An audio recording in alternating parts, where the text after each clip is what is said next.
الحمد لله وكفى وسلام على عباده الذين اصطفى أما بعد فأعوذ بالله من الشيطان الرجيم بسم الله الرحمن الرحيم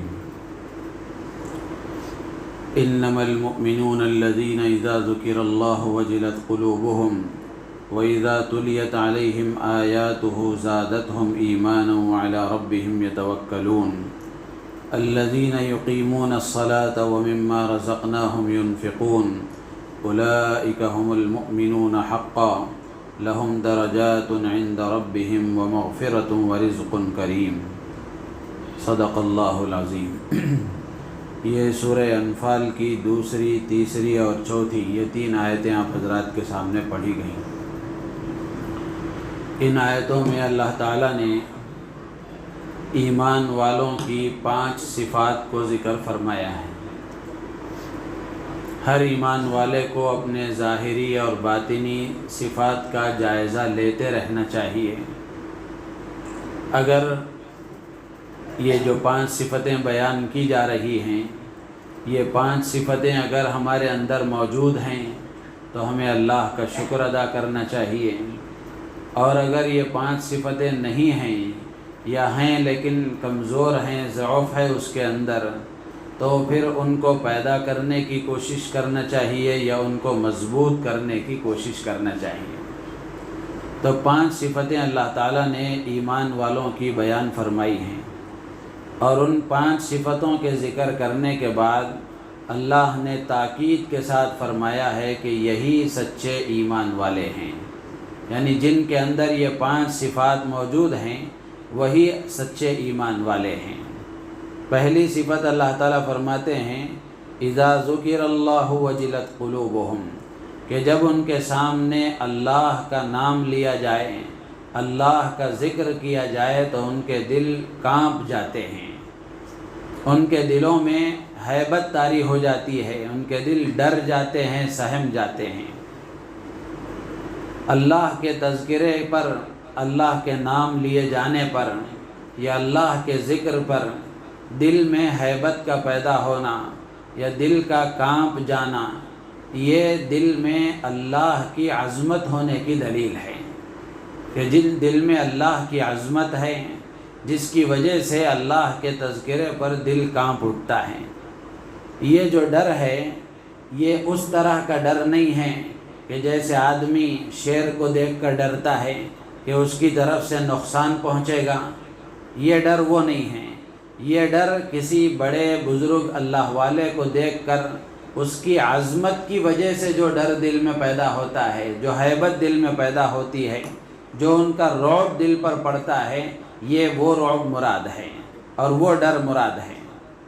تو اللہ تعالیٰ نے دوسری جگہ پر فرمایا وَبَشِّرِ الْمُخْبِتِينَ الَّذِينَ إِذَا ذُكِرَ اللَّهُ وَجِلَتْ قُلُوبُهُمْ، کہ نبی جی آپ ان عاجزی کرنے والے متواضع لوگوں کو خوشخبری سنا دیجئے کہ جب ان کے سامنے اللہ کا نام لیا جاتا ہے تو ان کے دل کانپ جاتے ہیں۔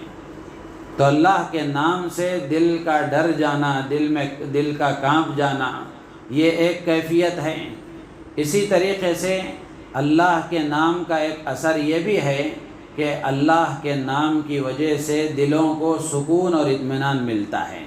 اللہ نے دوسری جگہ پر اس کا بھی تذکرہ فرمایا ہے الا بذکر اللہ تطمئن القلوب، کہ اللہ کے ذکر سے، اللہ کی یاد سے دلوں کو اطمینان نصیب ہوتا ہے۔ تو دونوں کے درمیان میں کوئی ٹکراؤ نہیں ہے، یعنی ایک طرف تو یہ کہا جا رہا ہے کہ اللہ کا نام لیا جائے تو ان کے دل کانپ جائیں، اور دوسری طرف بتایا جا رہا ہے کہ اللہ کے نام سے دلوں کو سکون ملتا ہے۔ تو دونوں میں کوئی تعارض نہیں ہے، ٹکراؤ نہیں ہے، اس لیے کہ وہاں جو ہیبت مراد ہے، جو رعب مراد ہے، جو ڈر مراد ہے، وہ اطمینان اور سکون کے خلاف نہیں ہے۔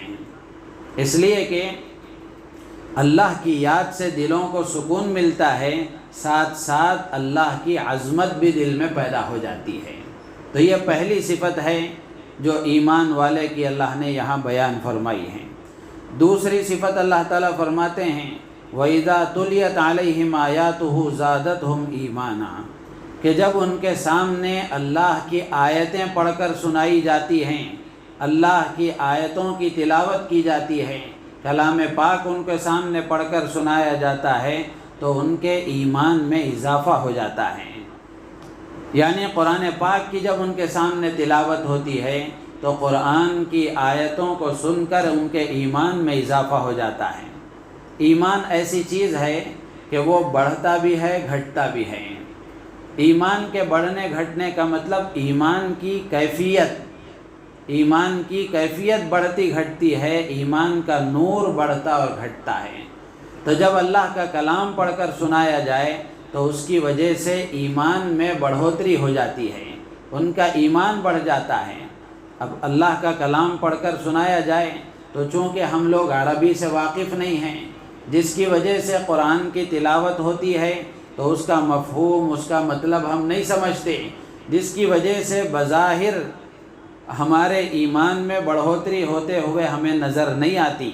ورنہ تو صحابہ اکرام رضوان اللہ تعالی علیہم اجمعین کے سامنے جب قرآن پڑھ کر سنایا جاتا تو وہ عربی زبان جاننے والے تھے، تو وہ اس کا مفہوم سمجھتے۔ تو اللہ نے جن باتوں کا قرآن میں تذکرہ فرمایا ہے اس کی تصدیق میں اضافہ ہو جاتا تھا، ان باتوں کو تسلیم کرنے میں اضافہ ہو جاتا تھا۔ اب صرف قرآن کی تلاوت پر بھی ہم دیکھ لیں، اگر کوئی خوشی لہان قاری قرآن کی تلاوت کرتا ہے، قرآن کی چند آیتیں پڑھ کر سناتا ہے تو اس کی وجہ سے ایک طرح کی کیفیت طاری ہو جاتی ہے، دل کو ایک طرح کا سکون ملتا ہے اور ایک وجدان جیسی کیفیت طاری ہو جاتی ہے۔ تو یہ اعمال صالحہ کی وجہ سے، نیک اعمال کی وجہ سے ایمان کا بڑھنا اور گھٹنا، یعنی ایمان کے نور کا بڑھنا اور گھٹنا، ایمان کی کیفیات کا بڑھنا اور گھٹنا، یہ متفق علیہ بات ہے۔ تو اس لیے ہم خود بھی دیکھتے ہیں، نماز آدمی پڑھتا ہے تو نماز نہ پڑھنے والے کی جو کیفیت ہوتی ہے، نماز پڑھنے والے کی جو کیفیت ہوتی ہے، دونوں میں فرق ہوتا ہے۔ تو اعمال صالحہ کی وجہ سے ایمان میں بڑھوتری ہوتی ہے، ایمان میں تازگی پیدا ہوتی ہے، بلکہ یہ اعمال رکھے ہی اس لیے گئے ہیں کہ ان کی وجہ سے ایمان میں روز بروز ترقی ہوتی رہے، تازگی پیدا ہوتی رہے۔ جیسے مثال کے طور پر آدمی ایمان والا ہے، اس کی علامت ہی نماز ہے کہ نماز پڑھ رہا ہے تو ہے ایمان والا، نماز اگر نہیں پڑھ رہا ہے تو وہ دوسرے طریقے پر گویا اپنے آپ کو ڈال لیا ہے۔ تو یہ دوسری صفت ہے کہ اللہ کا کلام جب ان کے سامنے پڑھ کر سنایا جائے تو ان کا ایمان بڑھ جاتا ہے۔ تیسری صفت اللہ تعالیٰ فرماتے ہیں وَعَلَىٰ رَبِّهِمْ يَتَوَكَّلُونَ، وہ لوگ اپنے رب پر توکل کرتے ہیں، بھروسہ کرتے ہیں، اعتماد کرتے ہیں۔ توکل کا مطلب بھروسہ اور اعتماد، یعنی اپنے تمام اعمال اور افعال میں، اپنے تمام احوال میں مکمل بھروسہ اور مکمل اعتماد اللہ کی ذات پر کرتے ہیں، اپنے تمام مسائل کا حل اللہ کی طرف متوجہ ہو کر کرتے ہیں۔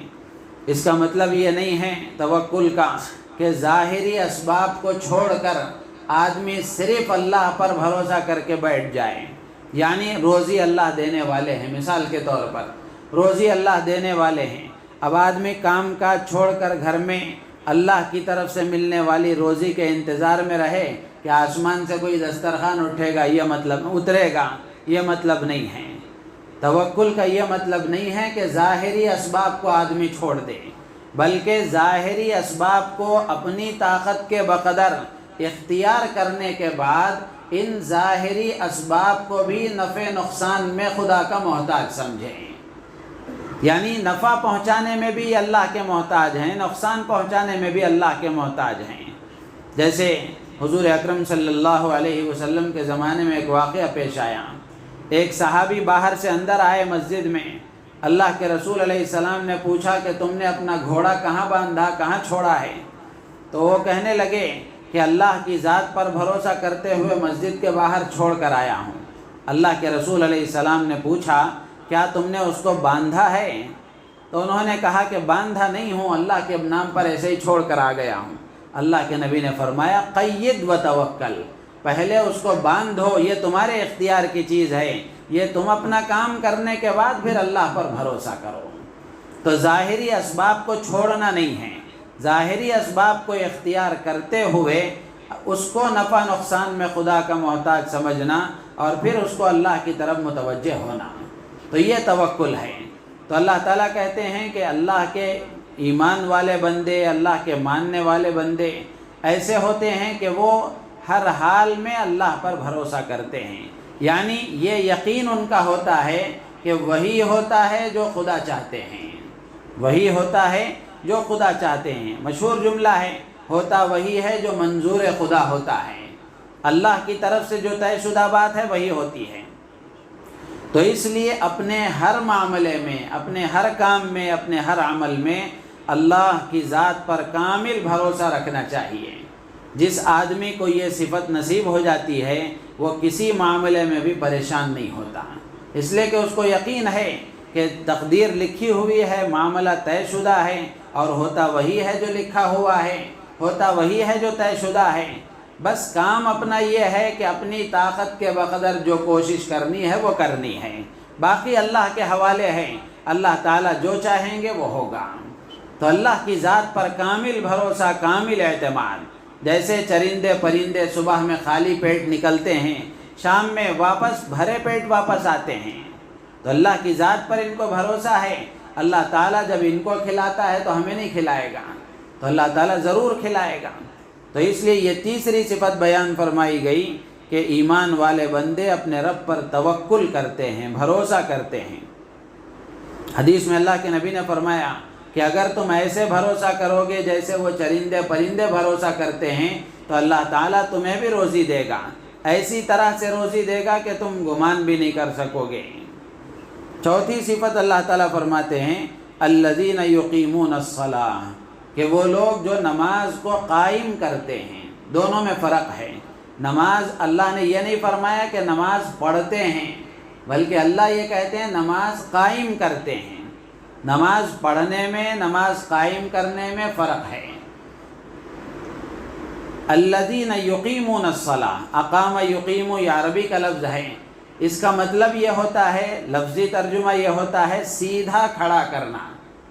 یعنی کیا مطلب ہوا؟ یقیمون الصلاۃ، جو نماز کو سیدھا کرتے ہیں، یعنی پورے آداب کے ساتھ، پورے فرائض اور مستحبات کی رعایت کے ساتھ، سنن اور واجبات کی رعایت کے ساتھ جو نماز پڑھی جاتی ہے اس کو کہتے ہیں نماز قائم کرنا۔ صرف اٹھنے بیٹھنے کو نماز قائم کرنا نہیں کہتے ہیں۔ تو سب کی رعایت کے ساتھ اگر نماز پڑھی جائے تو اس کو نماز قائم کرنا کہا جاتا ہے۔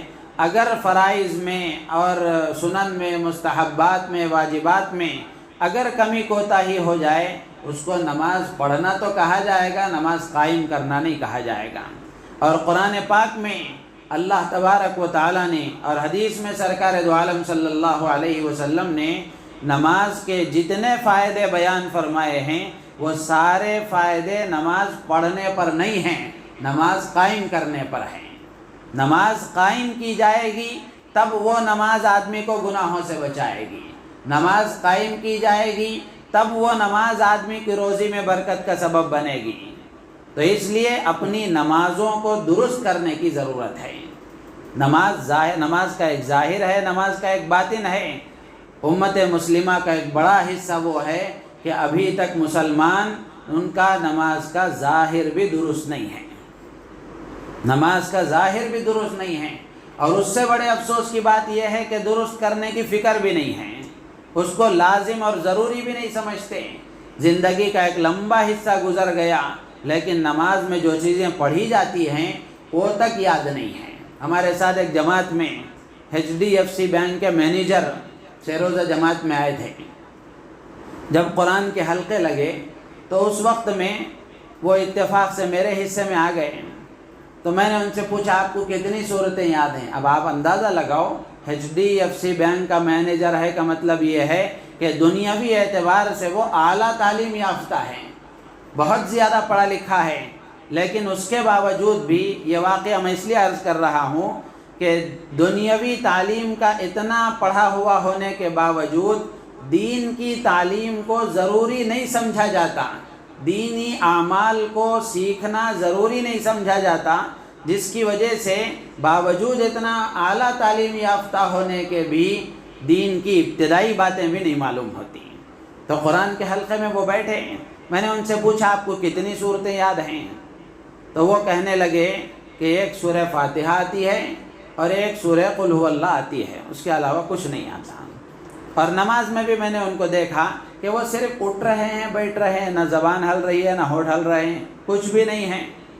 پھر میں نے ان سے پوچھ لیا، دوپہر میں چونکہ سنتوں کے مذاکرے کا بھی حلقہ لگتا ہے، جماعت میں جب جاتے ہیں تو اللہ کا احسان ہے کہ بہت سوں کی زندگیوں میں تبدیلی آئی، بہت سے نمازی بے نمازی نمازی بنے، اور جو نمازی تھے لیکن ان کی نماز میں کوئی جان نہیں تھی، نہ ظاہر درست تھا نہ باطن درست تھا، لیکن جماعتوں میں جانے کے بعد میں وہاں حلقوں میں بیٹھ کر علماء کی صحبتوں میں کچھ سیکھنے کی وجہ سے ان کی نمازیں درست ہو گئیں۔ تو میں نے ان سے پوچھا کہ آپ کو نماز کے سلسلے کی جو نماز میں پڑھی جانے والی چیزیں ہیں وہ اس میں سے کیا کیا آتا ہے؟ وہ کہنے لگے کہ سوائے ثنا کے کچھ نہیں آتا، سوائے ثنا کے کچھ نہیں آتا، نہ درود شریف آتا ہے، نہ دعائے معصورہ آتی ہے، نہ دعائے قنوت آتی ہے۔ اندازہ آج سے تقریباً 5 سال پہلے وہ میرے ساتھ سیروزہ جماعت میں آئے تھے، اس وقت ان کی عمر تقریباً 30-35 سال تھی۔ تو آپ اندازہ کر کے دیکھیں 15 سال سے بھی اگر فرض نماز کا حساب لگا لیا جائے تو 30 ہی مان لیا جائے، تو 15 سال میں اگر دعائے قنوت نہیں آئی تو وتر کی نماز نہیں ہوئی، اور اسی طریقے سے جو صورتیں کم سے کم پڑھنے کی ہیں وہ نہیں آئی تو نماز کہاں سے ہوئی؟ تو میرے عزیز و دوستو بزرگوں، اپنی نماز کو صحیح کرنا یہ انتہائی ضروری ہے۔ امت کا بڑا طبقہ نماز نہیں پڑھتا، لیکن جو نماز پڑھنے والے ہیں ان کا بھی حال ایسا ہے۔ لاک ڈاؤن میں بہت اس کا احساس ہوا۔ ایک صاحب بھاگے آئے، حضرت تراویح کے واسطے اندر مسجد میں اجازت دے ڈالو، کئی ساتھ بھی اجازت دے ڈالو، میرے کو ایک جنے کو اجازت دے ڈالو، 5 ساتھی پہلے سے طے ہیں، اب آپ کو کہاں سے جانا؟ بولا مجھے کچھ بھی نہیں آتا، کم سے کم پیچھے پڑھ لیتا ہوں، نہیں تو وہ بھی نہیں ہوتا۔ تو میرے عزیز و دوست بزرگوں، لاک ڈاؤن میں پتہ چلا کہ کتنے امام کے پیچھے صرف ڈھونگ مچا رہے تھے، زندگی کا بڑا حصہ گزر گیا۔ جن صاحب کے بارے میں بول رہا ہوں وہ بھی 40 سال کے ہیں۔ تو اس لیے اپنی نماز کا ظاہر بھی درست کرنا اور اپنی نماز کا باطن بھی درست کرنا۔ شکوہ ہم اللہ سے کرتے ہیں، نماز ہم پڑھ رہے ہیں، نہ روزی میں برکت آئی نہ زندگی میں برکت آئی، کچھ بھی فرق محسوس نہیں ہو رہا ہے۔ کیسے فرق محسوس ہوگا؟ وہ نماز ہی نہیں ہے۔ تو اس لیے اپنی نماز کو درست کرنا۔ اللہ تعالیٰ فرماتے ہیں الذین یقیمون الصلاۃ، کہ میرے بندے وہ ہیں جو نماز کو قائم کرتے ہیں، پورے آداب کی رعایت کے ساتھ نماز پڑھتے ہیں۔ چوتھی 5ویں بات اللہ تعالیٰ فرماتے ہیں وَمِمَّا رَزَقْنَاهُمْ يُنْفِقُونَ، ہمارے دیے ہوئے مال میں سے کچھ خرچ کرتے ہیں۔ یہاں اللہ تعالیٰ ہماری عقل کو درست کر رہے ہیں۔ آدمی یہ نہ سوچ لے کہ میں اپنا مال اللہ کو دے رہا ہوں، اللہ کہہ رہے ہیں ہم نے جو تم کو دیا ہے اس میں سے بھی تھوڑا ہم مانگ رہے ہیں۔ کتنی بڑی حکمت کی بات ہے۔ پھر دے کر آدمی کیسے اپنا سینہ چوڑا کر سکتا ہے، کیسے اترا سکتا ہے، اور کیسے جس کو دے رہا ہے اس پر احسان جتا سکتا ہے۔ وَمِمَّا رَزَقْنَاهُمْ يُنْفِقُونَ، قرآن پاک میں جتنی جگہ بھی اللہ نے خرچ کرنے کا حکم دیا ہے ان سب جگہوں پر اللہ نے یہی فرمایا جو ہم نے تمہیں دیا ہے اس میں سے کچھ خرچ کرو۔ جہاں ایمان والوں کی صفات بیان فرمائی ہے وہاں بھی اللہ نے یہی فرمایا کہ جو ہم نے ان کو دیا ہے اس میں سے بعض خرچ کرتے ہیں۔ تو خرچ کرنا یہ ایمان والے کی صفت ہے۔ اور ویسے رمضان کا مبارک مہینہ ہے، اس میں تو اللہ کے رسول علیہ السلام کے بارے میں آتا ہے آپ ویسے سخی تھے، آپ کی سخاوت اور زیادہ ہوتی تھی۔ تو ہر آدمی اپنی اپنی حیثیت کے مطابق خرچ کرنے کی عادت ڈالیں۔ روزانہ اللہ کی طرف سے ایک فرشتہ اعلان کرتا ہے اللہم اعطی منفقا خلفا، کہ اللہ جو خرچ کرنے والا ہے اس کو اس کا بدل عطا فرما۔ فرشتے کی دعا مقبول ہے، تو روزانہ یہ دعا ہوتی ہے۔ تو اس لیے اگر ہم خرچ کریں گے تو اللہ کی طرف سے بدل ملے گا۔ تو خرچ کرنے کی عادت بنانا چاہیے، اپنی اپنی حیثیت کے مطابق، جو جس حیثیت کا ہے اس حیثیت کے مطابق خرچ کریں۔ اللہ تعالیٰ ان صفات کو ذکر کرنے کے بعد فرماتے ہیں اولئک ھم المؤمنون حقا، یہی سچے مومن ہیں۔ اور ان صفات کے حامل اور جن کے اندر یہ صفتیں ہوں گی اللہ تعالیٰ ان کو کیا دیں گے؟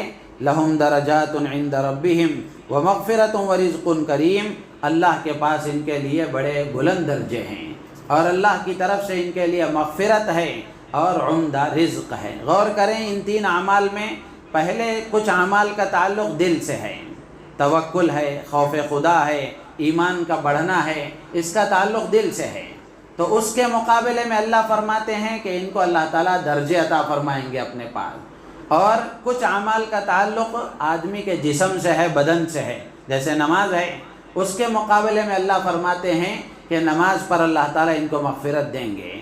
اور کچھ اعمال کا تعلق مال سے ہے، خرچ کرنے کا تعلق، اللہ تعالیٰ اس کے مقابلے میں فرماتے ہیں ورزق کریم، اللہ تعالیٰ ان کو عمدہ رزق دیں گے۔